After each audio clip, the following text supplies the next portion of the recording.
So, Mr. Mayor. All right, thank you very much. We'd like to start off with the singing of our national anthem. Mr. Bonato or Ms. Manicherry? Okay.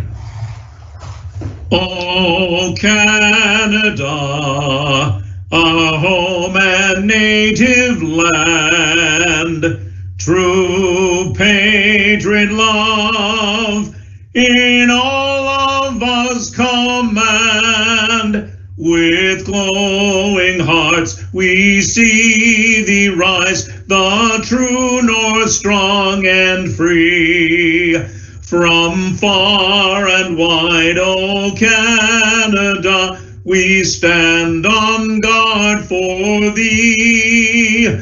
God keep our land glorious and free. Oh Canada, we stand on guard for thee. Oh Canada, we stand on guard for thee.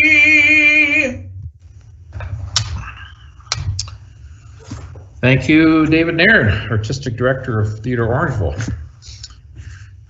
We would like to acknowledge the traditional territory of the Anishinaabe people, including the Ojibwe, Potawatomi, and Odawa of the Three Fires Confederacy. Due to efforts to contain the spread of COVID-19 and to protect all individuals, the council chambers at Town Hall will not be open to the public to attend council meetings until further notice. Members of the public who have an interest in a matter listed on the agenda may, up until 10 a.m. on the day of a scheduled council meeting, email councilagenda@orangeville.ca indicating your request to speak to a matter listed on the agenda. A phone number and a conference ID code will be provided to you so that you may join the virtual meeting and provide your comments to council. Members of the public wishing to raise a question during the public question period of the council meeting may, beginning at 8 p.m. on the evening of the council meeting, call 1-289-801-5774 and enter conference ID 880-200-18#. Correspondence or emails submitted will be considered as public information and entered into the public record. If you require access to information in an alternate format, please contact the Clerk's Division by phone at 519-941-0440 extension 2256 or email clerksdepartment@orangeville.ca. This meeting is being aired on public television and or streamed live and may be taped for later public broadcast or webcast. Your name is part of the public record and will be included in the minutes of this meeting. Earlier tonight, the council had a closed session, and during that session we had a recommendation that the minutes of the 2021 April 12th closed council meeting be approved, and that the confidential report CPS 2021-023 committee appointments be received, and that council amend the terms of reference of Heritage Orangeville to reflect a committee membership of up to 7 members, and that report CPS 2021-029 equity diversion and inclusion committee terms be,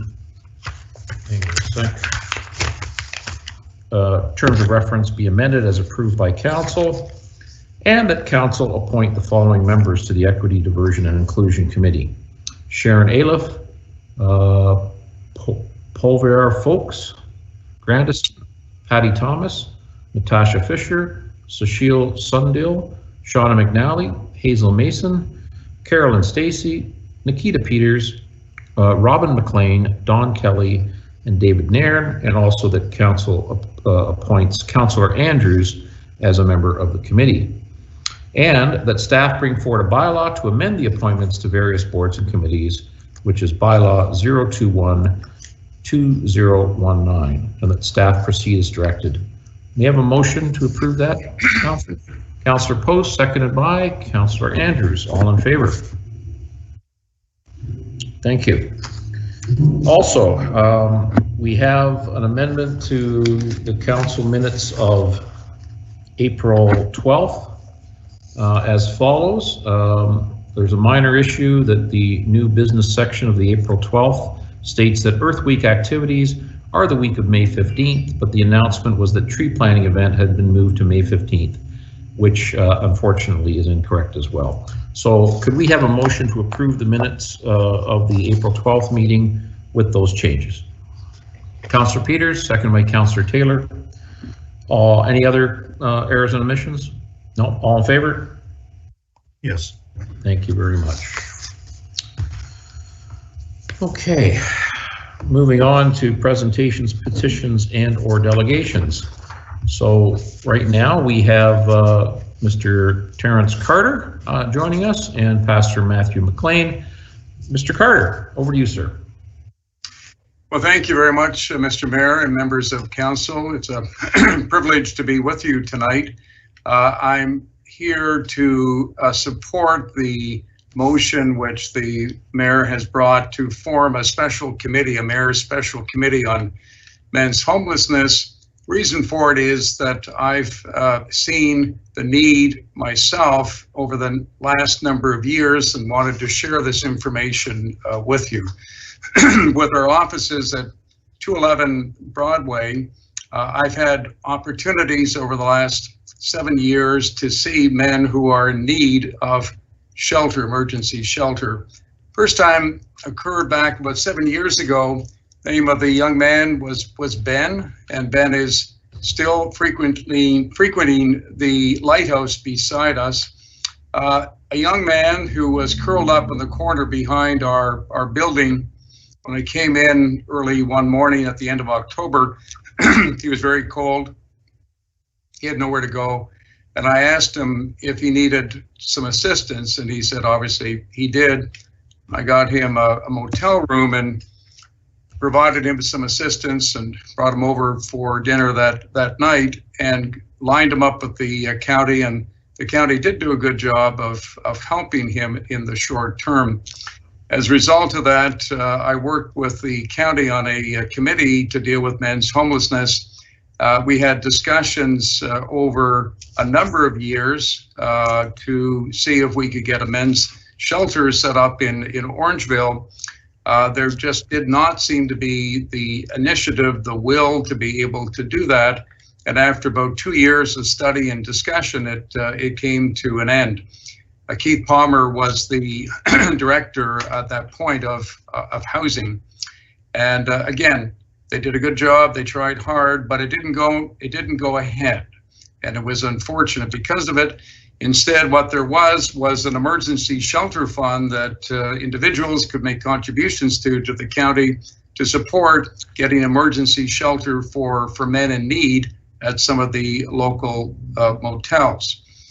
Over the last year and a half or so, we've been having discussions with some of us in the community with the mayor concerning the need for a men's shelter.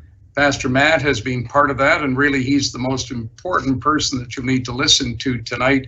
My stories are really secondary to what he can provide you with. We've not had a success in being able to to move forward with the men's shelter, and it's becoming even more acute because of COVID-19. For examples I can give you, at the end of August of last year, again, I drove in. It's normally early in the morning. I like to get an early start. And there was a man sitting at a chair right behind the lighthouse, one of our buildings. And again, I asked him what he was doing there. He said, well, he wasn't able to get accommodation. His name was Warner. So arranged to get him into a motel. A number of motels wouldn't take him. Finally got him into the Best Western by working with the staff there. And he had accommodation. The problem that he had was he was in between checks and had fallen between the cracks in relation to the housing that would be available to him. As a result of that, we've had discussions with the county of Dufferin to move forward with some information to get out to the community. County of Dufferin has been helpful. They've got little cards which you can get a copy of, you can hand out, but they're small. And then we worked on doing with the work of the town of Orangeville Art Department posters about homelessness And we put those up certainly in front of our building and on the back of our building so that those in need will be aware that there are numbers to contact. Later in October, the mayor contacted me saying that there was a man who was looking for accommodation, couldn't get a bus down to Orangeville. I got in the car, drove around to see if I could find him, and I couldn't locate him because there wasn't a connection between the need that he had and getting him into one of the shelters. About a month ago, because we have these posters up in front of our building, there was a gentleman that came into the office. He was a bit distressed. The receptionist said, "What can we do to help you?" He said he was looking for shelter. Our receptionist gave him a copy of the card, which had all the phone numbers to contact, and he said, "Well, that's useless to me. I need a men's shelter. I don't need to go over to Choices or to another shelter facility." And he left, and I wasn't able to connect with him because it was tied up in meetings. Fast forward to today, every time that I drive in, I'm always concerned that maybe there's someone there in the back parking area that maybe needs some help, because I've seen it twice. And as I drove up Broadway, I saw a young man sitting at the corner at the CIBC Bank, and I thought, I've seen you before. I've seen you sitting there early in the morning, just after 6 a.m., and I can't ignore this. So I parked in the back, went out to the front, and I said, "Can I help you?" And he said, "Can you get me some money so I can get down to a men's shelter in Orangeville? There's no men's shelter in Orangeville." So I took him back, and I said, "Look, I can get you into a motel." He didn't want to go into a motel. He wanted to be able to get down to Toronto where there would be facilities that would be able to help him. I asked him whether he had received help in the past, and again, everyone's trying hard, and the county had worked with him. He was in a motel for a while, then he was up in a motel up near Coberton in the middle of nowhere, came back down. He had a job back before COVID-19. He was an apprentice at a local dealership. COVID hit, lost his job, stayed in the community. This is not a transient person, someone who stayed in the community and wasn't able to get the assistance that was required. So maybe he's gone down to Toronto. I gave him some money. Maybe it was a foolish thing to do, but what are you going to do when you see someone in need? And I think the conclusion that I've come to over the last 7 years is I've seen men in need, and we have women fortunately well cared for through family transition place, and of course we have facilities for young people. But this man that I talked to today, Adam, 36 years of age, wouldn't have fit into any of those categories and did not see that there was a place for him. So the idea that the mayor has had to form a special committee to look into the matter of homelessness, I think it's a good one. I think it's something that we can all get behind, and I want to compliment the council for considering this initiative. But I'd like to, Mr. Mayor, turn it really over to Matt, because Matt has firsthand experience much more than I've had with the excellent work that the church next door, the Good Friends, is doing at the lighthouse on the other side of us. Right. Thank you very much, Mr. Carter. So let's introduce Pastor Matt Mclean. Pastor Matt is the pastor of Good Friends Fellowship Church, also runs the lighthouse and has been very instrumental in helping men who are in need through the lighthouse and through work at the Teen Ranch recently. So Pastor Matt, maybe if you could give us Coles Notes version of where you see men's homelessness in Orangeville, if you wouldn't mind. Absolutely. Thank you, Mr. Mayor, and thank you to all members of council for allowing me to come and to share a little bit of this story. I take the cues on being concise with time, so I have my sheet written down so I can go through accurately. So I'll stick to my notes here and I'll read. Thank you, no, please be seated. It's just a little levity. You know, it's interesting. There was a homeless man that just walked by the window where I'm at that I've been trying to work with, but unfortunately he's not been able to get any helps from us and around. And it's just kind of ironic. He walked by the window while we were hearing Terry share. But I will actually stick to my notes here. So I'm always excited to share what it is that we are doing at the Lighthouse, Lighthouse Community Meal. We are presently serving about 25 people daily, and that represents a vulnerable sector in our community here in Orangeville and then beyond. It is through this church outreach that we've gotten to walk alongside people and get to hear their stories, identify with their challenges and their pains, and we endeavor to love God and love neighbor, sharing Jesus, care for them, but not just in words, but we actually walk alongside them and share in deed. In 2020, we began helping those who found themselves without a permanent lodging or a permanent address. We began putting men up in motels until some of the county's helps that are provided in our region began to kick in.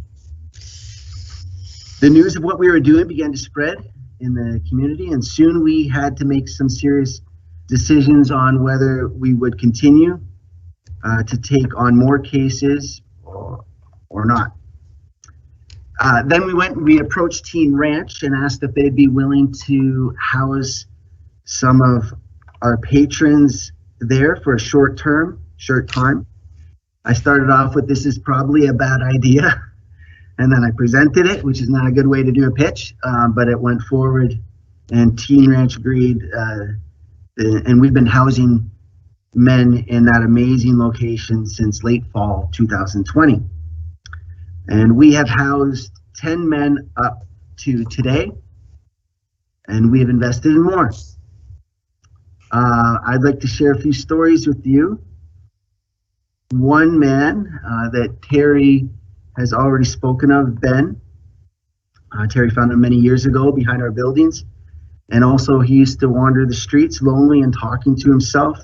And I'd like to just share, he now has his own apartment and he has a part-time job and is doing quite well. Another man, story that's quite touching too. He lived in a tent at Island Lake for 3 years, and for 3 years he had no bath or no shower. And if you let that sink in for a little bit, that's summer and winter. And so he has his own apartment. He is now safe and secure. One of our cases lived out of a storage unit here in Orangeville and had been there for some time until he slipped early spring on ice, cracking his head and ending up with some head trauma. They're still investigating further the severity of the damages, and he is with us still right now presently at Teen Ranch, part of the Lighthouse Initiative. And the last one I'll share is one I've been waiting for but dreading. A young man in his early 30s, wife and 2 kids, loses his job, his home and family life fall apart, moves out but with no income or supports around him to take care of his basic needs, finds himself on the streets. And he is with us at Teen Ranch. He has a job interview tomorrow. Pray for him. Until now, I've only housed 4 men at a time at Teen Ranch. This week, I'll probably be taking on a 5th. As there is an intake procedure, the men need to fit our program and agree to terms to which some cannot. So not everybody fits. They're all so different, though. It's hard. There is a homelessness issue in our town, and I have an agreement with Teen Ranch for 1 more month, unless they cannot operate this summer and open up their programs. I'm looking at some options for us to run our program out of the site in Orangeville. Different possibilities, and maybe June 1st. For us at the Lighthouse, our wheel well seems to be with short and mid-term transitional housing. We're not running as a men's shelter, but the issues really are the emergency shelter, then we'll call mid-term shelter and care housing, and then the long-term plan and housing. What about the county? It's already been mentioned, and I work alongside the county, and they do have some great staff and programs. And the people that I've mentioned, all of them, I'm connecting or they're already connected to the county, and so we work together. But a couple things to just point out is that there is no men's shelter, and there is nothing for them in the emergency category. The county will offer some helps for those on the streets, like motel vouchers, and make arrangements, but many helps for lodging in any kind of longer capacity are not available until someone is actually homeless for 14 days. And this is a kind of interrupted homelessness that I have to even be careful that I don't disrupt at times, so that they're disqualified for the helps that the county would get. But again, just keep that in mind. That's 14 days of on the streets with no fixed address, and that's really difficult sometimes to that process. It is difficult for the county, it's difficult for us, it's difficult for anyone that has seen it. And then after 14 days, at that point, they're put on, and the county is working on what's called the by name list, and then see what classification category they go into, chronic homelessness and other categories.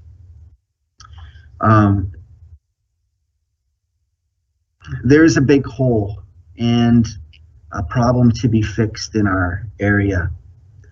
There is no 100% foolproof plan to get everyone off the streets, but there are ways to improve dramatically. And not everybody fits the same mold, and so some people's self-destructive tendencies put them in a category that unfortunately, like the man who just walked by me, you wonder and you pray to God what the helps are for them to get them off the streets.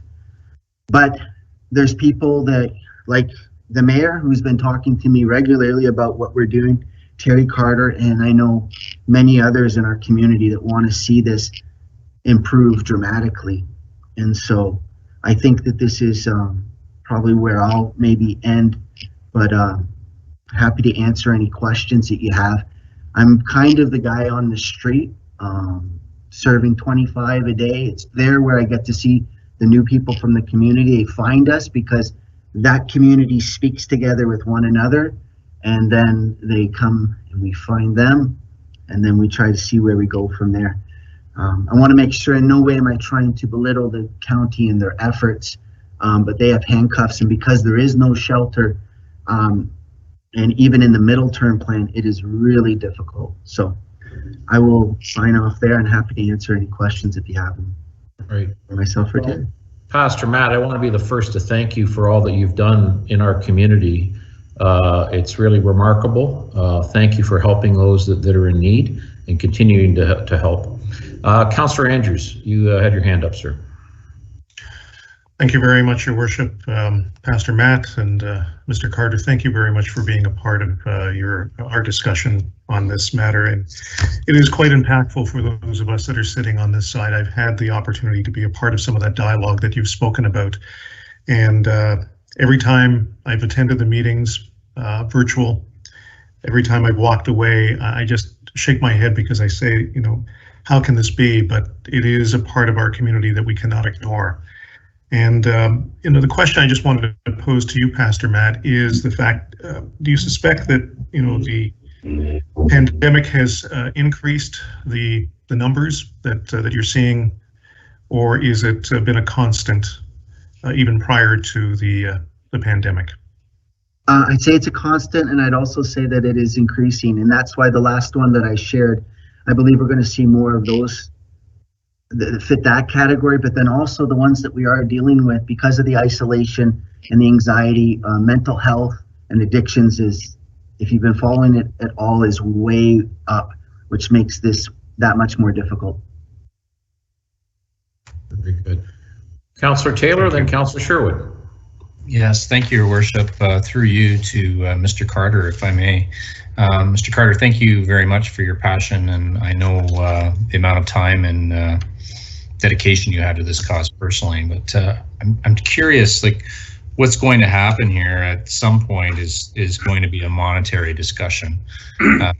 And I guess I'm wondering, you know, how did it go down with the county and the province in the past, and why hasn't those financials? And I guess shame on me, but I don't know the answers to that. I haven't followed it up to this point, so it's news to me. But if there was a small history lesson that you could provide, brief history lesson, Your Worship, I'd be grateful.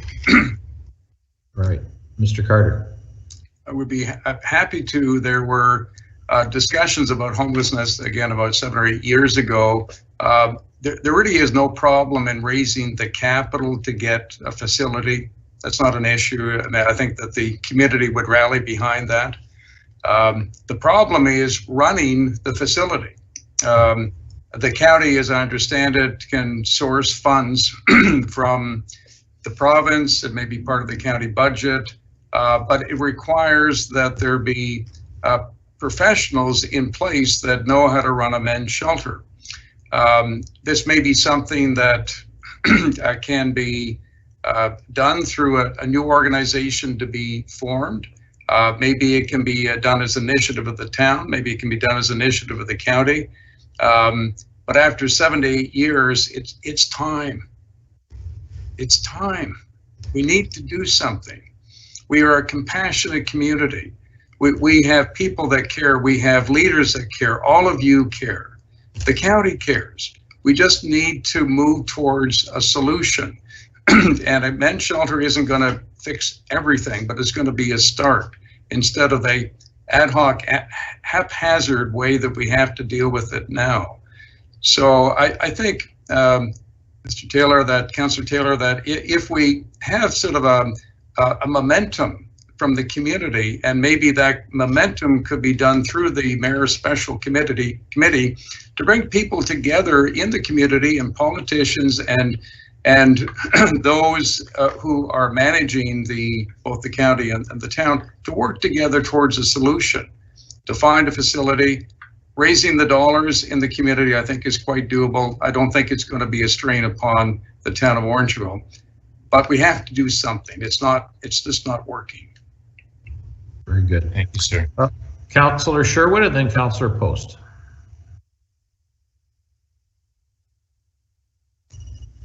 Yes, Your Worship. Thank you, Mr. Carter, and thank you, Pastor Matt.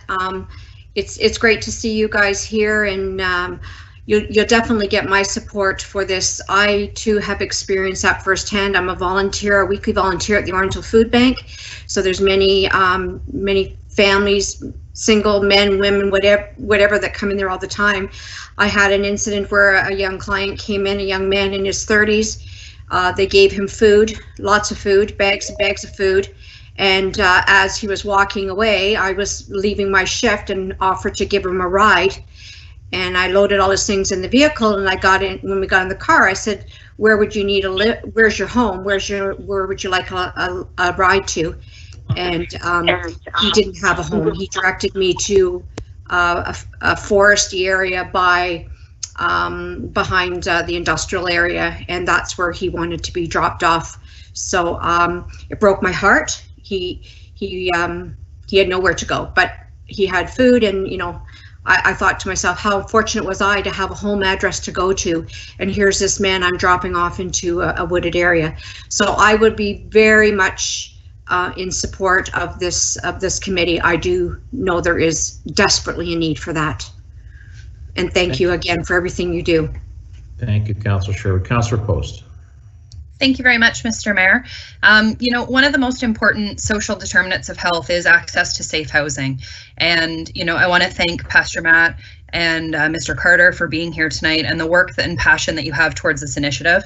I will be absolutely supportive of the mayor's motion tonight to strike a special committee, because I really do, and in response to what Councillor Taylor had said earlier, I really firmly believe that issues of social policy like housing really require a commitment from all different levels of government, as well as from various stakeholders in our community.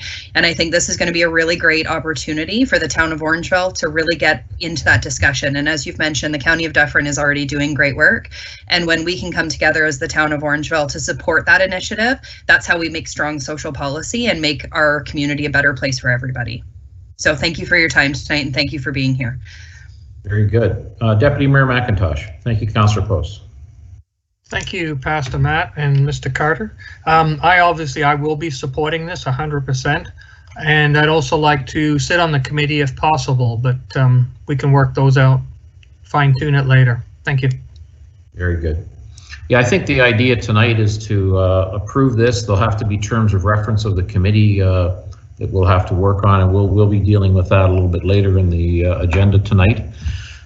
Councillors, any further comments here before we, yeah, Councillor Taylor, go ahead. Yes, thank you, Your Worship. Through you to, well, to yourself and to Deputy Mayor McIntosh.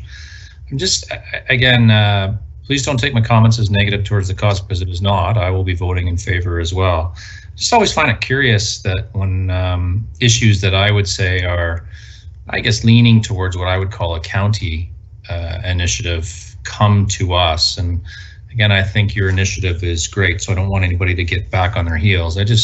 I'd love to understand from the two of you who sit on council with the county what their thoughts are on such a thing and why they haven't done something in the past or come forward. Why are we here tonight? Well, that's best time to plant a tree is 20 years ago. Second best time is today. But you know, really, that's a good question. That's why Mr. Carter was on board to give some context on this. You know, I think I don't know the history of family transition place, but I imagine that if we looked into it, we'd find that there was some community volunteers that were concerned about women and children who were in difficulty and homeless. And it evolved. It evolved, and I think, you know, we just need to get started, Councillor Taylor. I think the county's going to be integral part of this, no question. But there has been some frustration and spinning of wheels here, and so I think we need to decide that Orangeville needs something, and to move forward with the cooperation of the county, and I'm sure, I know they are cooperative, they are supportive of this type of initiative, but we need to push a little harder here. So that's really where we're at. Mr. Carter, I see your hand up again. All levels of government need to work together. That's absolutely for sure, including the county. When I encountered Warren back at the end of August, I wrote a long email to the county asking them to work towards getting better facilities in place, to get an emergency shelter fund in place, to coordinate the types of accommodation that could be afforded. And, you know, we did get a card out of it. We got a card to hand out.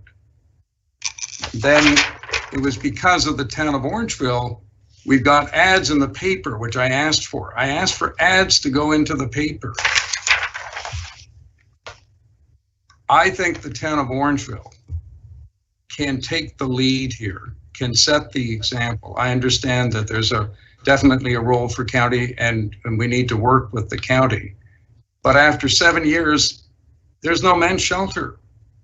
And so I applaud what you're doing, members of council and mayor, for the initiative.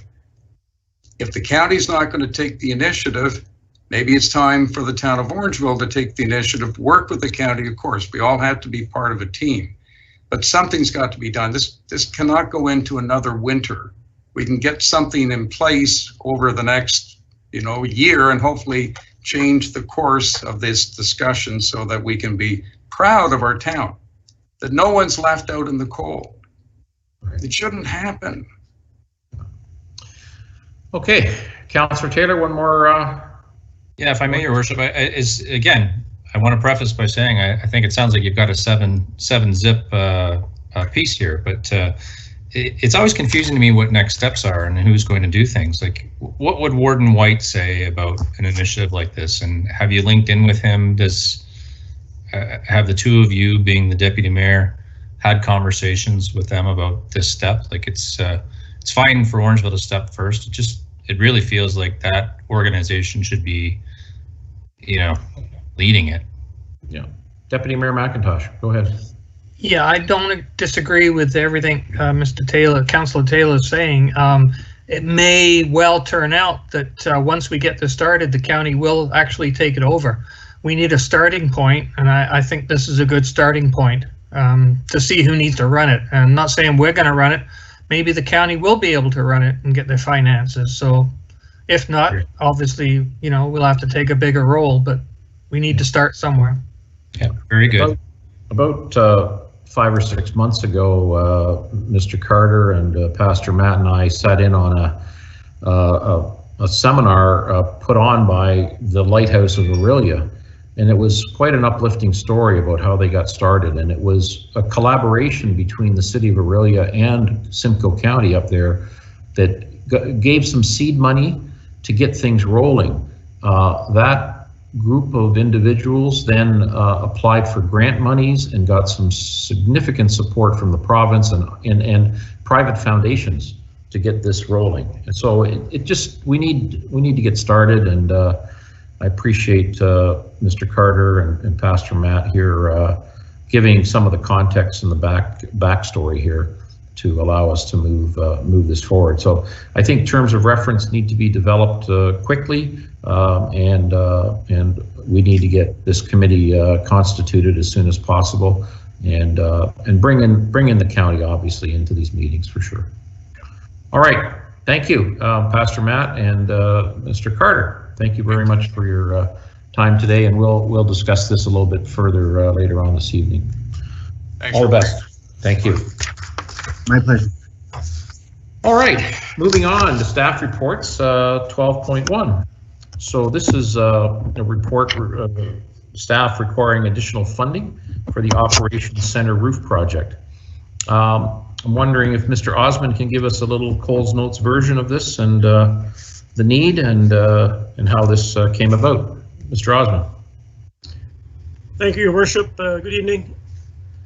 First of all, yes, the initial look at this roof was done back in June of 2020, and at that time, of course, we were into COVID pandemic, and a lot of things were going on at one time. But there was an initial look done by some engineers to take a look at the roof, and they essentially said, "Yeah, this roof is outgrown or outdated its life, and it should be replaced." I guess the initial response was that you would do basically put a layer over the top, a protective layer over the top, and there was no investigative analysis done on the roof. So it didn't go below the top membrane. The initial response was to basically cover over the top with bitumen, and basically that would be sealed with EAT in the joins, and it'll be all covered over. And they did a couple of quotes on that, and when you look at the quotes and the kind of work you're going to do, the guarantee on that was kind of up in the air. It was at best 10 years, potentially, but again, not knowing what's underneath that membrane. So it got delayed, and then this year we got, I guess we transitioned from infrastructure services to facilities or to community services. And the roof came back to us, and we had the opportunity to have some people take a good look at it. In our analysis, we went a little deeper. We did bore holes in the roof to check to see where the leaks were and what kind of damage is underneath the top membrane. And we also did a thermal analysis to see where the moisture might be. And there was quite a bit of moisture content. And we found 13 leaks and a major leak, if you would, over the bay doors of this building. Essentially, we looked at 12,400 square feet, which included the administrative side of the building, because we're in the area. We should take a look at that as well, see if it would be damaged in that area. The big thing to look at here, Council, is that when this roof was built back in the 80s, I guess, it was built with a used insulation called phenolic insulation, which is manufactured using acid. And what happens is water comes into contact with that particular material, it creates a corrosion, a kind of environment, and over time it corrodes things. And the big concern is that we don't know what the deck itself looks like underneath the steel deck. And when they did the analysis, it was recommended that the entire roof would come off and you rebuild the roof, replace all the insulation right down to the deck, and any damage to the decking that we think might be there in certain sections, we will recoat or replace. So it's an entire roof replacement versus a membrane over the top. So you're going from an initial budget that we looked at for basically a cover to go over the top from $120,000 to what you have now is a guaranteed price of $317,000. All right. Thank you very much, Mr. Osmond. Councillors, yeah, Mr. Peters, go ahead. Thanks, Mr. Mayor. Through you to Mr. Osmond, thanks for the update. And at the risk of getting into the weeds a little bit, did the report just look simply at a strip replacement from a structural perspective? And where I guess I'm going with that is that roof in particular would be well suited to solar at some point. And if this is the time when the roof is going through a full replacement, if there's some beefing up that needs to be done to support the load, for example, for solar, I didn't know if that had been under consideration in any of your studies. Mr. Osmond. Your Worship, to Councillor Peters, I'm glad you brought that up because some of our investigation or our analysis was taking a look at some of the reports, and we did take a look at the solar panels, and there was a report done in 2010 on the structure itself, so we didn't need to repeat the structural analysis. So that we had enough information in that report to indicate that yes, you could take a look at solar panels. A lot of things have changed, of course, since 2010, even in the weight and so on, that's structured. But we did initially just take a look at the actual roof problem. But then we uncovered the solar panel question analysis, and the report was done. And we can certainly move that forward if we need be and take a look at solar panels. That roof would be quite capable of handling a certain level of weight, certain kind of panel when we would deem necessary to do that. Very good. Good. Councillor Sherwood. Yes, Your Worship, I wasn't sure if we were supposed to request to speak through eScribe or not, but mine isn't enabled if that's the way we were to ask to speak. Your Worship, I would like to put forward the motion then that we approve the additional funding for the Operations Center roof project from the General Capital Reserve in the amount of $2,690. Normally, you know that I usually don't support items that aren't in the budget, but this is a good case of what exactly our reserves are for. Reserves are for maintaining our assets, and so I would be very much in favor of that, and I don't mind putting that motion forward. All right. Do we have a seconder for that? Deputy Mayor McIntosh? Councillors, any further comments on this before we vote? No? Okay. All in favor? Yes. All right. Thank you very much, Mr. Osmond. Thank you. All right, moving on to 12.2. This is a program building modernization and energy saving collaboration.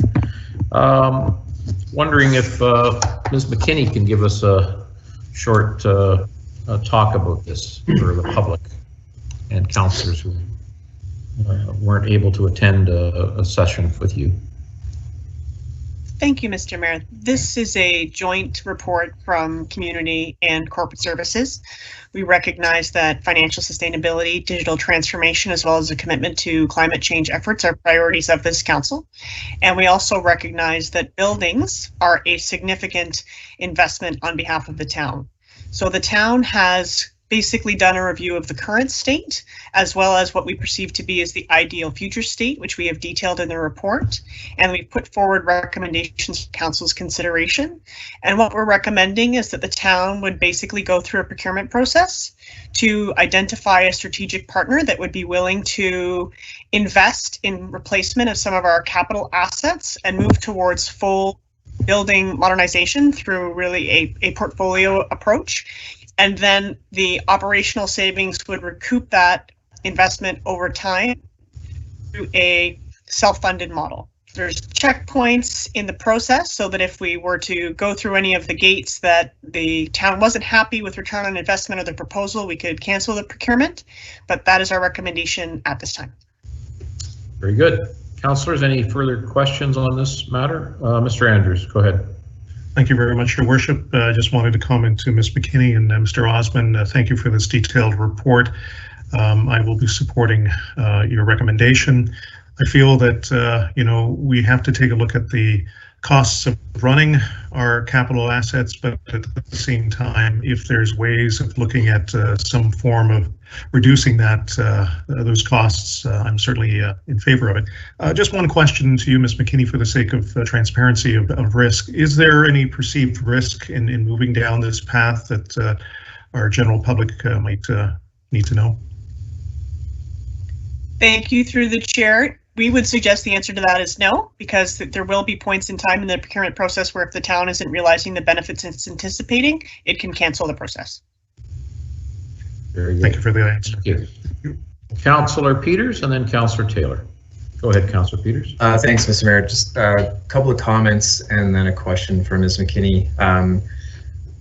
Obviously, I think everyone around the table here knows I'm very passionate about this issue, and I don't want this commentary to reflect negatively on the concept. I do think we need to modernize the buildings. I think having common platforms for energy monitoring and reporting are very important. What I didn't notice in the report, and this was part of a side conversation that we had last week, but is an approach where we bring on an expert in-house. And I guess, you know, without getting into too many details here, to bring on an energy service company to do the work and run the facilities and make those improvements, they obviously still have to make a dollar while they're going through this process. And, you know, obviously larger municipalities have the ability and expertise to have this done in-house essentially, and then 100% of the savings are, you know, given to the municipality. And so economically, that's obviously a very favorable outcome as well. Understanding that not outlaying all the capital up front is also a benefit, and reducing risk in that regard, you know, is worthwhile. I'd be curious to go down a path where we explore what having someone within town staff, or obviously a new staff member perhaps, to lead this process. Eventually, when this contract is up with one of these ESCOs, as they're called, we will still need someone at that point to be on staff to take over the running of the equipment, the monitoring, the reporting, this kind of thing. So that part is an inevitability. And there are several programs out there focused not just on the capital upgrades, but on the personnel as well. For every kilowatt reduction in peak demand, for example, you know, they pay against the salary of an energy expert at the municipal level. So again, without getting into too many details, I've taken a look at the energy consumption of the town, and you know, there's lots of money there to be saved, and coupled with the grants, you know, the opportunity to offset that type of salary and have some consistency at the staff level, I believe is also worth looking into. And so I wonder if you know, we can do a bit of a parallel path, because maybe Ms. McKinney could speak about what the next touch point would be for council. But I don't want to rule out entirely the possibility that we bring someone on to lead this work internally and ultimately reap the full benefit of the energy savings rather than sharing that with a third party. Ms. McKinney. Thank you through the chair. I think that is reflected, perhaps could be more eloquently reflected in option number 2. It doesn't specifically name additional internal staff. So I think we are talking about the possibility of that there. I would suggest even if we do that, the town will still likely have capacity challenges in terms of its workload. It does have a significant capital list on its radar currently, and then we would be self-funding the program, but I certainly acknowledge the point. And to your question on the next touch point with council, my suggestion would be right after we receive that initial set of information from pre-qualified vendors, where we get that first, we allow people to do an assessment of the buildings and come back with what they think the possibilities are, and then we could give council an update on the information we're receiving back. And so if I don't know if Mr. Osmond or Mr. Brennan has anything they want to add. Your Worship, through you, I would just add that from a staffing perspective, as we change and as we get a better control of our facilities and understanding modernizing it and better control systems, Staffing will have to reflect in the skills and knowledge and skill set of new staff members, and some of our present members will be developed to properly run and monitor the new systems as well.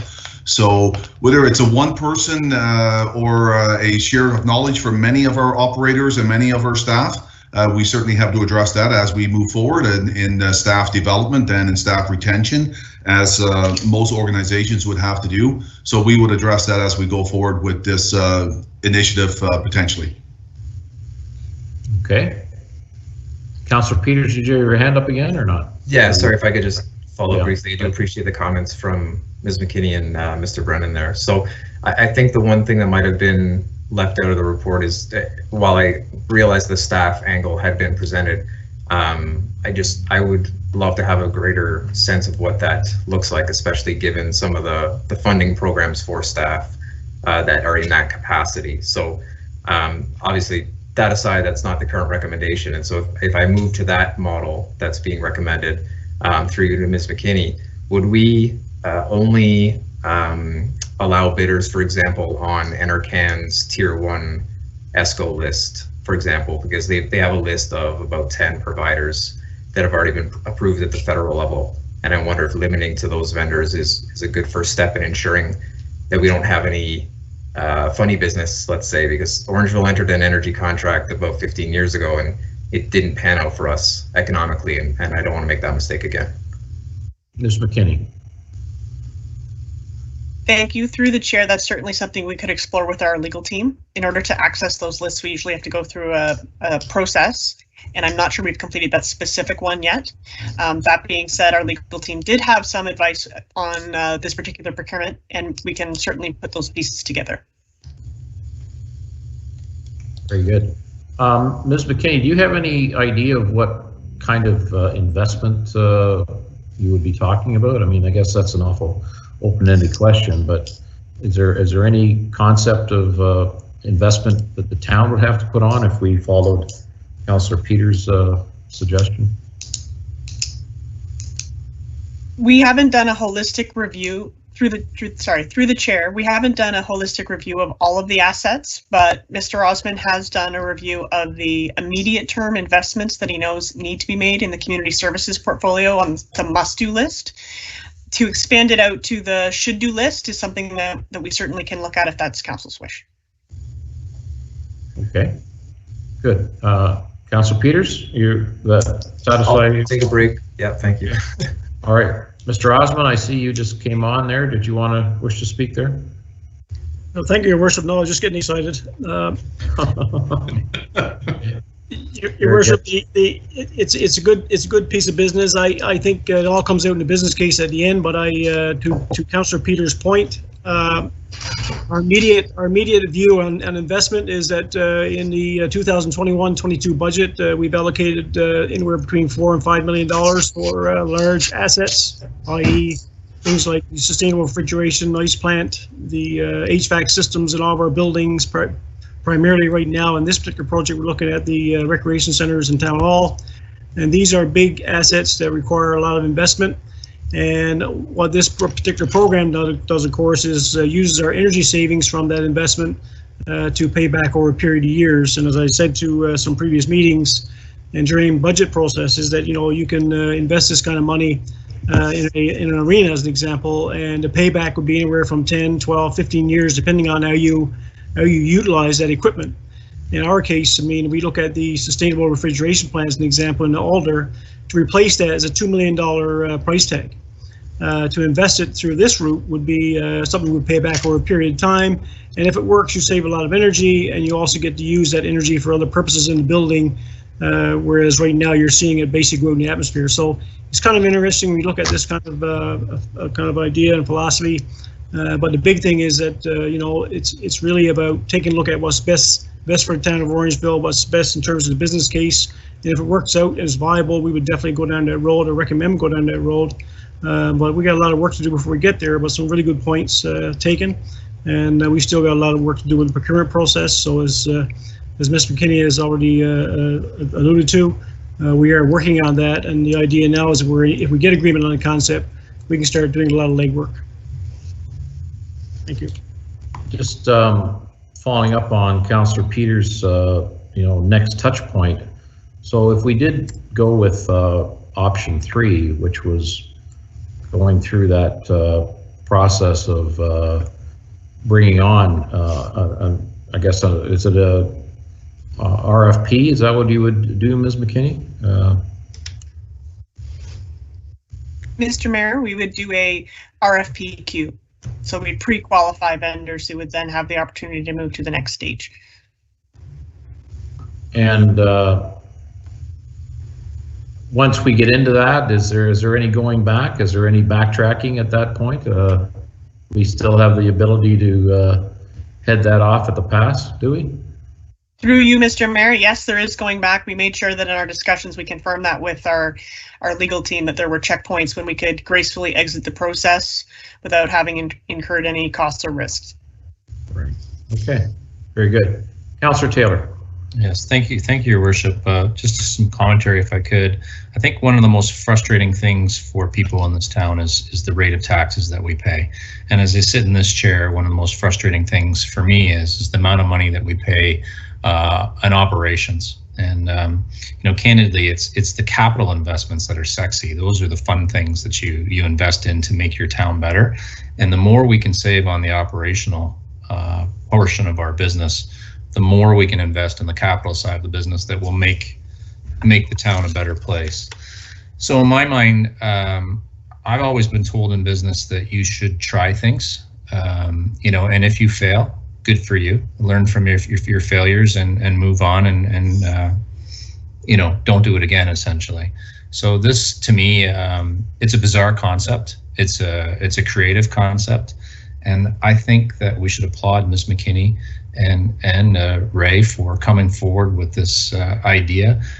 I would like to see what the next step is, and I know it wouldn't get signed until it comes back to council for consideration. So I would love to unleash these creative individuals and allow them to find out what they can do for us here, and then see more and understand more when they come back to us, and perhaps update us as they go along in the process. But this is the kind of creative things that our town, our fellow neighbors and citizens have asked us to do, to think through when we were elected.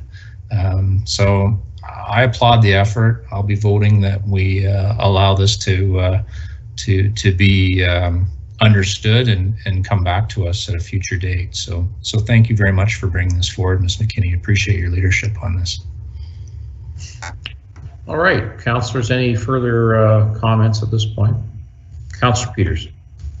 Thanks. Just briefly, thank you, Ms. McKinney, for the update on the process and the ability to pull out, so to speak. Again, try not to repeat the mistakes of the early days of these types of contracts, which were somewhat predatory. So to help guard against that, obviously at your discretion, I would suggest to council that we could add into the motion that, if possible, the town limit the vendor list to those approved by NRCan as Tier 1 ESCOs.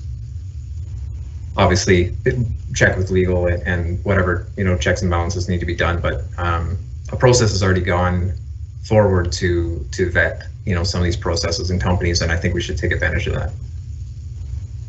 Okay, Ms. McKinney, do you have a comment on that?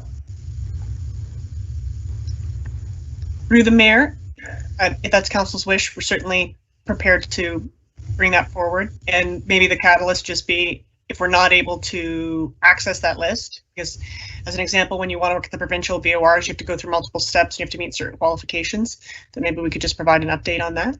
Is that fair? Okay. All right, so I guess what we're looking at here is a recommendation to move to option 3 with Councillor Peters' recommendation that it's Tier 1 NRCan vendors. Councillor Peters, is that correct? Yes, they're known as ESCOs, ESCO. ESCOs, okay. Can we have a motion on that?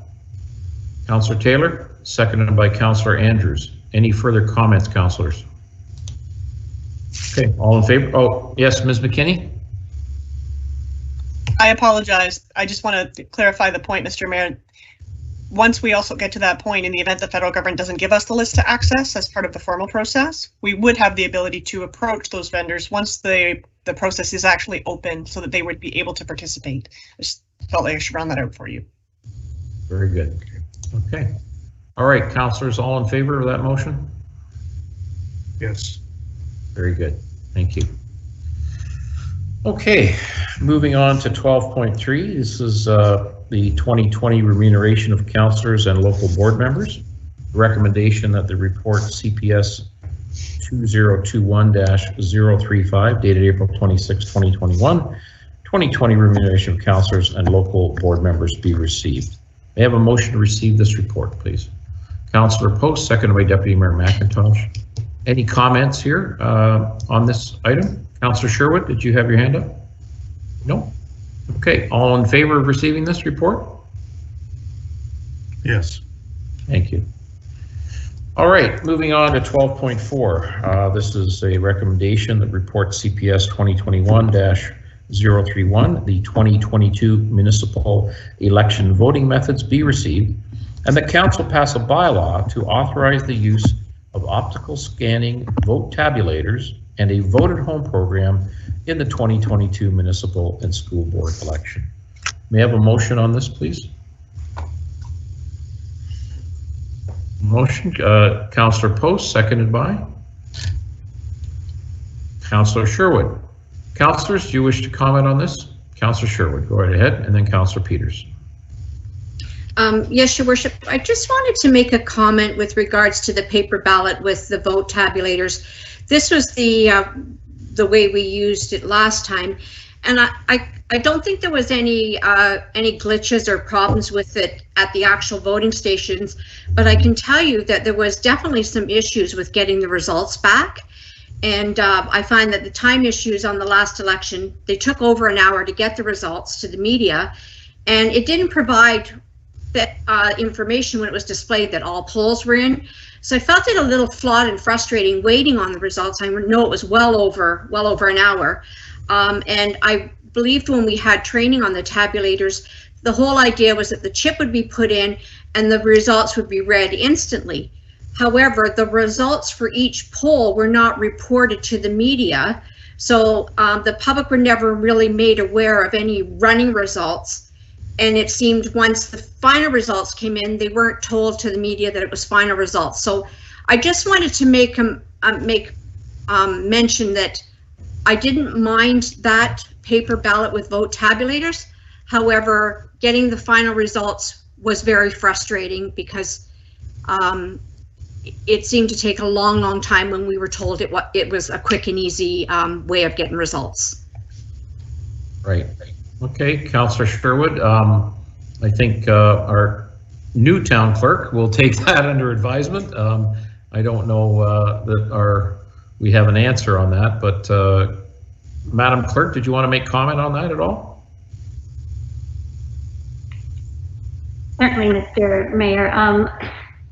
My experience with the use of tabulators, Councillor Sherwood, is typically what happens is the polls are closed and the results are produced right on site. And then what happens is that the cards that keep the tally of the results are brought back into a main location, which would be your town hall here, to accumulate the results and then tally everything in totality. So certainly I will look into what occurred last time to see what may have caused any sort of delay, and we will definitely take that under advisement. But my past experience, I have not had any delays in that regard. Very good. Councillor Sherwood, a follow-up. Yeah, so just to follow up, I prefer that method of all the methods that you proposed. However, I do think we need to address that final results that I'm sure my other councillors will tell you. We waited over an hour, possibly an hour and a half. They came up on the screen and like I said, we didn't know where all the polls in. It was a final result. We didn't know that, here's your winners. So if we can get that little glitch, I'm in full support of all of the polling by tabulators. Thank you. Very good. Thank you. Councillor Peters. Thank you, Mr. Mayor. I was just hoping to discuss the online voting piece briefly. I know a lot of community members were hoping we had hit that milestone or that technology in the last election. This motion would suggest that we would put it off for another cycle. And our turnout is already quite horrendous. I'm not saying online would fix that, but obviously having more options is good for the voter.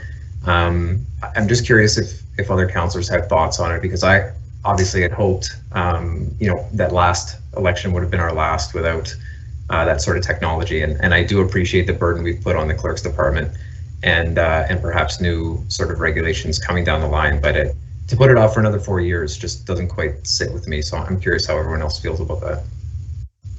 Deputy Mayor McIntosh. Thank you. I agree with Councillor Peters. However, I don't believe there is enough time. And I do worry about security issues with online voting. And I just think we need to take it slow and be sure. Maybe if we started this right in 2018, we'd be on top of it by now, but I think it's too late now to do this and do it safely. So I'm in favor of the report as it is. Thank you. Councillor Post and then Councillor Andrews. Thank you very much, Mr. Mayor. I actually had a really great conversation with our town clerk about this very issue, and she gave some really great insight of why it's maybe not the best idea to move forward with it in the next election. So I would ask if perhaps Ms. Landry can speak to that a little bit. She was able to answer a lot of my questions about it, and I think that it's a good conversation. Madam Clerk. Certainly, I just, if I may, Mr. Mayor, can you hear me okay through the mask? It's just that we have more than one member of staff in the chamber, so I am masked up. So as long as you can hear me clearly. Certainly, through you, Mr. Mayor, and to council, all of council and Councillor Peters, I would like to say that it was my hope, for those of you that don't know, it will be my last election, and certainly I do share the sentiment of wanting to move towards e-voting. And after careful consideration, not only taking into consideration what Councillor Peters has mentioned with respect to the other priorities that we have in terms of moving the town of Orangeville forward. In doing thorough research and attending many webinars along with Deputy Clerk Carolina Khan, who I have to thank for preparing such a thorough report, we've taken into consideration the fact that the voters list, care and control of the voters list will move from MPAC to Elections Ontario for the 2026 election. And I'm sure as many of you have experienced, and throughout my whole career, that has been a constant, I'm going to say complaint, as it relates to the accuracy of the voters list. And when you move to e-voting, the accuracy of the voters list is, to me, fundamental, especially if you're going to look at what they refer to as a one-step process through e-voting versus a two-step process, which requires prior registration. The other thing is that there was a federal election paper that has been produced that speaks to e-voting and the need to have minimum legal standards established for security reasons, and fundamentally for security reasons. And also as part of that, there's been an organization that has been formed that's called Cio Strategy Council, which is referred to in the report. And that's a national nonprofit accredited by Standards Council of Canada to develop online voting standards at the municipal level in Canada. And the goal here again is to provide a framework to promote electoral integrity and contribute to the safeguarding of local elections. Now, this particular group, at the time of the writing of the report, we didn't have as much information as we do now. They have actually invited people to participate, and I'm happy to say that actually Carolina Khan has put her name in to participate in the development of those standards. So that's another factor that we feel that we'll be put in a better position in 2026 to provide e-voting in a safe and secure manner. So essentially, I think those were the fundamental points that I did want to make. It is also important, if I can stress, I think it was Councillor or Deputy Mayor McIntosh, I think that raised the timing issue of it. And the timing is integral, and I think it's very important that there be a full communication strategy as you move forward in 2026. And that is going to need to start in 2024 at the latest. So in my experience, even if you made, I know that Orangeville, I think for the last 3 elections has used the tabulators. And in my experience, when those tabulators were introduced in various municipalities for use in an election, there was typically demonstration sessions that were made available to candidates and the public alike to see demonstrations on how the equipment worked. So I think when the town of Orangeville does move forward with e-voting, that it's essential that there be an aggressive public education strategy on the use of e-voting and what it means and how it works. And again, as Councillor Peters did, and I appreciate Councillor Peters at least bringing that to the forefront in terms of acknowledging the other priorities that we do have and that we are eager to deliver on for Orangeville. So based on all that, that is why it wasn't taken lightly, but that is why we're making the recommendation to stay the course with tabulators for the 2022 election. Thank you, Madam Clerk. Councillor Andrews. Thank you very much, Your Worship, and Madam Clerk, thank you very much for that detailed explanation, and also Ms. Khan's commitment to this report. As the Deputy Mayor has indicated, I think the timing, we take a look at how progressive our society has become, and the opportunity to do an online voting would be certainly as part of the discussion, as it will be at a later date. I do appreciate the amount of time that has gone into this, and I think one of the key points that I found in the report was my concerns for no uniform standards for guiding an election and no legislative framework for internet voting at this time. So I will be voting as part of the report to stay the course for this next election in 2022. Very good. Councillors, Councillor Taylor, go ahead. Yes, thank you, Your Worship. I guess I'm disappointed that the internet voting option can't go forward.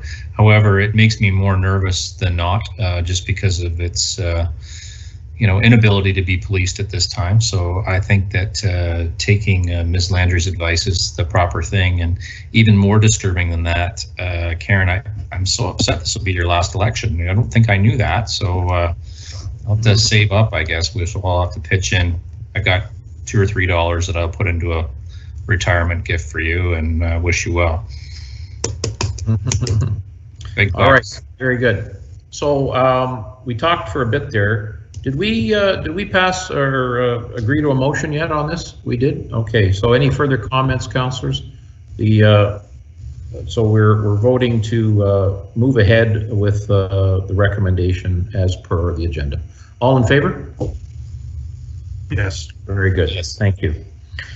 All right, moving on to 12.5. This is a recommendation that report INS 2021-020 regarding Survey Lane be received, and that Survey Lane be stopped up and closed to vehicular use, and that a site access agreement be considered for the continued use of that portion of Survey Lane that abuts 59 3rd Street to facilitate access to their parking lot, and that Survey Lane be repurposed as a multi-use trail. Can we have a motion on this, please? Deputy Mayor McIntosh, seconder. Councillor Taylor, any further comments on this item, councillors? All in favor? Yes, thank you. All right, moving on to correspondence. We've got 3 pieces of correspondence. A request for a proclamation for Falun Dafa Day. Also a proclamation request for Melanoma and Skin Cancer Awareness Month. And another piece of correspondence, which is an annual report from the Municipal Property Assessment Corporation. So, councillors, can we have a motion to approve these 2 proclamations and receive the correspondence from MPAC?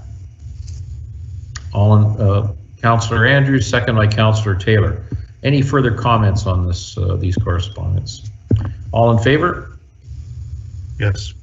Yes. Moving on to committee boards and minutes, we have a recommendation that the minutes of the following meetings be received. That is 2021 March 2nd Joint Accessibility Advisory Committee minutes, and also March 2nd, 2021 Sustainable Orangeville minutes. May I have a motion to receive, please? Councillor Post, Councillor Peters, any comments on these minutes? All in favor? Yes. Yes. Thank you. Okay, moving on to the notice of motion prior to meeting. This was the men's homelessness issue, which we spoke to earlier. I'd like to make that motion. Can we have a seconder on this, please? Deputy Mayor McIntosh. Any further comments, councillors, before we vote on this matter? Okay, all in favor? Oh, excuse me, Your Worship. Oh, sorry, you wish to speak? Yeah, Councillor Taylor, yeah. Go ahead. Thank you, Your Worship. Again, this is a very benevolent cause. I just find it confusing as to what next steps will be here. It seems like a very wide angle lens that we're using on an issue, and I guess to me, like, what are next steps as you do this? How are you going to go about this? What's going? I think we'll work. What's ABC? I think we'll work with town staff to develop terms of reference for this committee and put out a request for volunteers for the committee. I know Deputy Mayor McIntosh already asked to be on this committee, so I guess those are the next two steps: terms of reference and output to the community. To me, if I could, Your Worship, and again, very benevolent cause, and please don't take it as a criticism. I think what you're doing is wonderful. I really think there should be some linkage with your council friends at the county, and I would love to see them involved in some sort of way, and our town staff not burdened with the entire project. You know, we've found that our staff has been overwhelmed through COVID and very, very busy, and it just feels like such a county issue to me, that Orangeville would support on. And so that would be my wish as you're working through what those terms will be. Right. I bless you, Councillor Peters. I think, the terms of reference will certainly involve bringing in the county in as an advisory role, but this is a Town of Orangeville committee, as was spoken to earlier. County staff to this point has not felt the necessity for a men's shelter, and we've heard evidence to the contrary. So, this is an initiative of the Town of Orangeville, and that's where it is. And when we do get the terms of references, I think definitely the county will have to be part of it, and certainly the operational and the funding and running of shelters is something that is we'll be calling on their expertise to help us. That's just it, Your Worship. I mean, we may be able to find the funding. I think Mr. Carter's comments were spot on. It's the operational piece that concerns me, and how that's going to go forward. We don't have the capacity currently, so that's the piece. What capacity are you speaking to, Councillor Taylor? We don't have operational capacity to run a building at this point in time, and that's exactly what Mr. Carter had suggested was the concern. It was not the capital; it was more about how do we operate this ongoing. Yeah, all to be worked out. I wish you well with your committee, and Godspeed. Very good. Okay, councillors, all in favor? Very good. Moving along here, any notices of motion at meeting? Councillor Peters. Thank you, Mr. Mayor. I'm sure Madam Clerk is already on top of this, but as you recall, Councillor Post and I had a motion to be discussed tonight. It's being deferred, and so I suppose that was a notice of notice, and now we're just down to the notice. So next time around, we're hoping to be discussing the food truck bylaw. Very good. Thank you. Any other notices of motion at meeting, councillors? Seeing none, moving on to new business. Anybody have any new business they wish to speak to? I have one matter, and that is an email that was received from Stats Canada, and it was a request that we let the public know that Statistics Canada is going to be beginning its census collection on May the 3rd. So I'll just read the first couple of paragraphs of this letter. 2021 census is almost here. As you know, census data are critical to decision makers and Canadians from coast to coast to coast. In addition to informing public policy, census data are vital for planning schools, hospitals, daycare centers, family services, public transportation, skills training for employment. In addition, census data support numerous municipal programs related to infrastructure and public transportation and are used to measure Canada's sustainable development and environmental goals. Information from the 2021 census will be even more crucial because it will help your community evaluate the impact of the COVID-19 pandemic and to better plan for the future. Census collection will begin on May the 3rd. Stats Canada has adapted the collection process to ensure that all Canadians and our employees remain safe while participating in this vital national exercise. Data collected in the 2021 census will inform many of the economic and health-related policy decisions that must be made by all levels of government in the coming months and years as the aftermath of COVID-19 pandemic continues to affect the lives of Canadians. So that's just a statement. I see Stats Can's already advertising on TV, and people will start to reach out. It's important for everybody to take part and fill out their census forms fully, and I just wanted to make that comment. Okay, moving along. Any other, oh, sorry, Councillor Sherwood. Your Worship, yes, I wanted just to remind the general public that the farmers market, the summer farmers market, will be starting up again outside, I believe, let's just say May the 8th. Perhaps Mr. Osmond can confirm that date with me, but they're not, due to the COVID and the protocols for social distancing, they're not moving back to 2nd Street. They'll be going where they went last year in the parking lot across from Town Hall. And actually, there'll even be more vendors than before, because that lot enables quite a bit more distance for both the people that participate and the vendors. And I think the first date is May 8th. Am I correct, Mr. Osmond? You are correct. Yes. Thank you very much. And farmers markets, just to the general public, are permitted with the COVID, even with the shutdown, because they're a food item. So they're considered an essential service. So I encourage everyone to come and visit. We won't be able to have our pancake breakfast that we normally do on the opening, but by all means come down and support the vendors and get yourself some good food. Very good. Okay, thank you. Councillors, any other comments on new business? Seeing none. All right, on to question period. Madam Clerk, do we have any questions?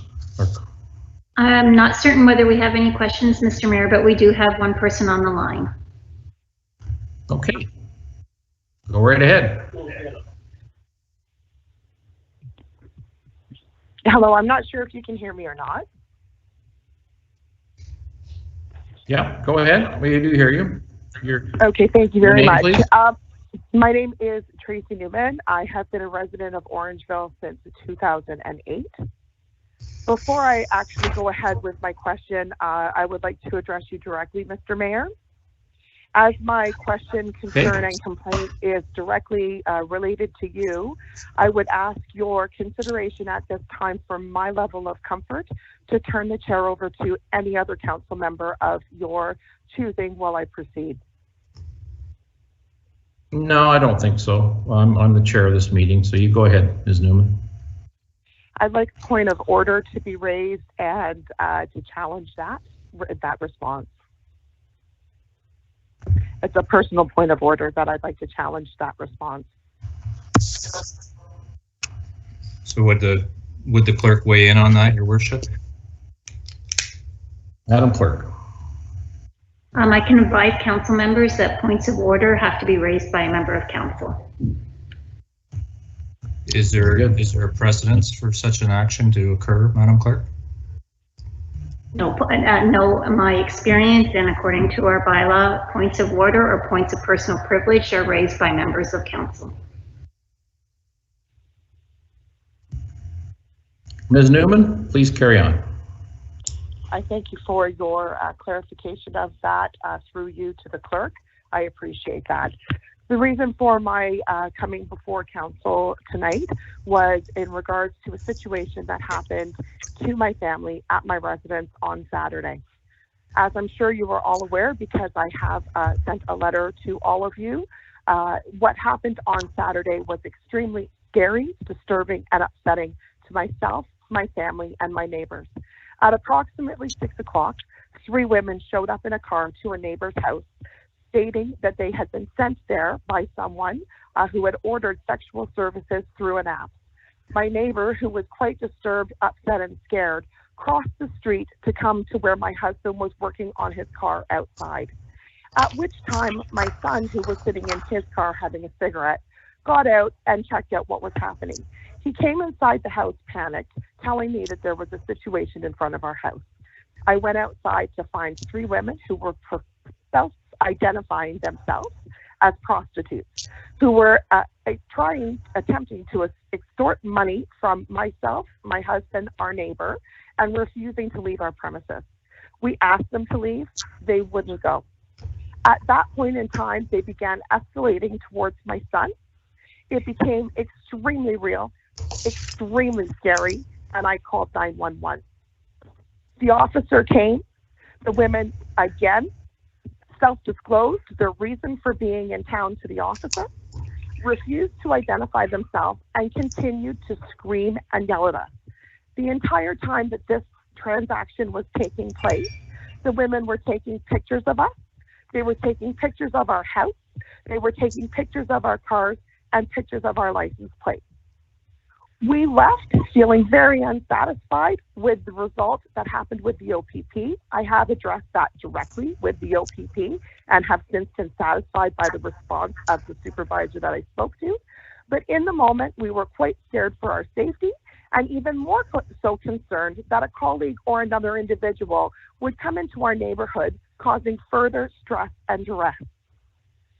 As a way to deflect some of the stress from the situation, I put a post up on Facebook. Mr. Mayor, I am directing this at you squarely. I did not mention you in my post. I did not degrade any of the women. I stated what they had identified themselves as. I did not ask for your input, but somehow you managed to respond to my Facebook post. What I am here to ask you for is an apology. I would like an apology from you, Mr. Mayor, because instead of defending a resident in this community who was quite scared and quite upset in a situation that had to accelerate to a 911 call, frantically pleading for assistance from an OPP officer, you defended the women who identified that they did not live in this community. They stated that they had come a long way and that they would not leave without money in their hands. Instead of defending the sanctity and security of a resident who you decided to run and agreed to represent when you accepted the position you were elected into as mayor.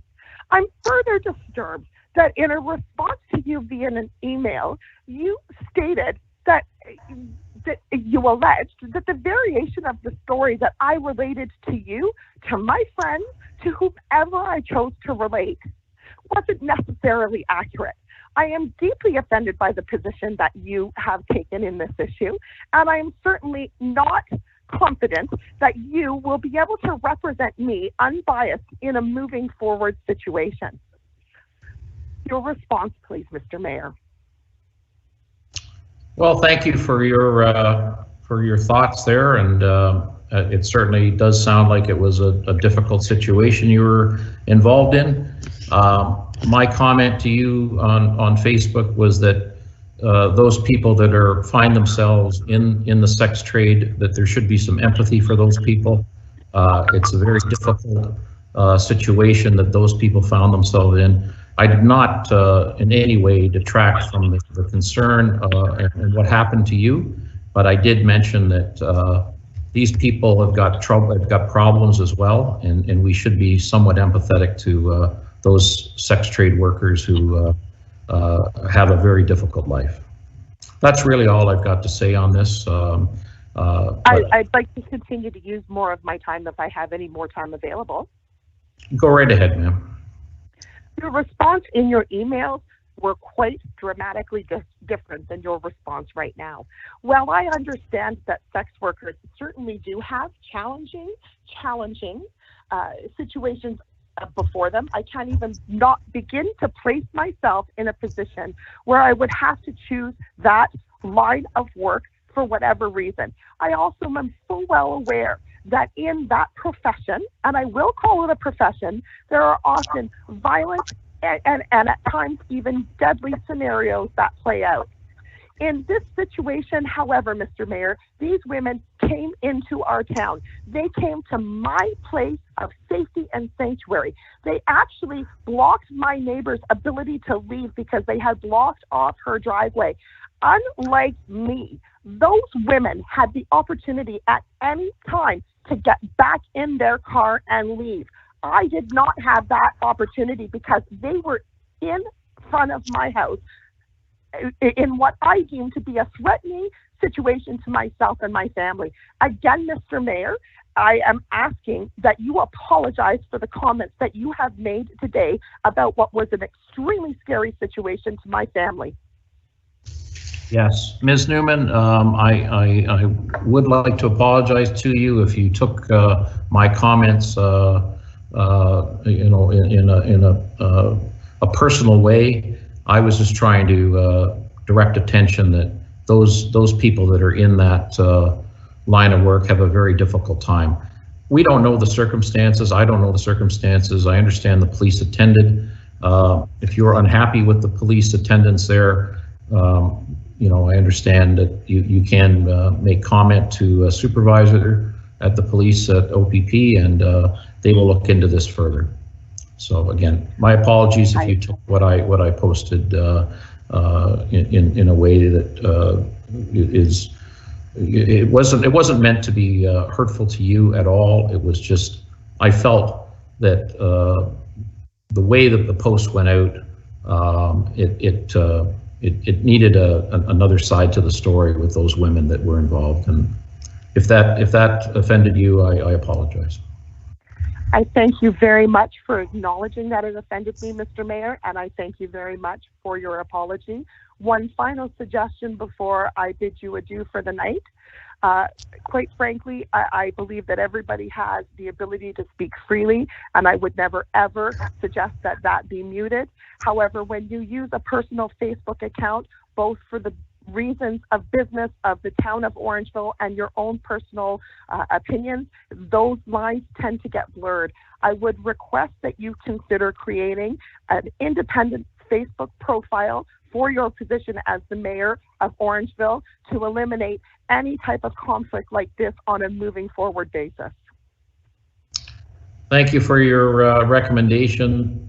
However, it's very difficult to separate myself in another Facebook account. So I will take your advice under advisement, and we'll see. But it doesn't matter.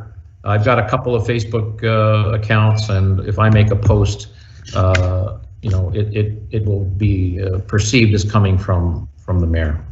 But thank you for that recommendation. We'll consider it. Thank you for your time. I appreciate it. All right, Ms. Newman. Thank you. All right, ladies and gentlemen, are there any other callers on the line, Madam Clerk?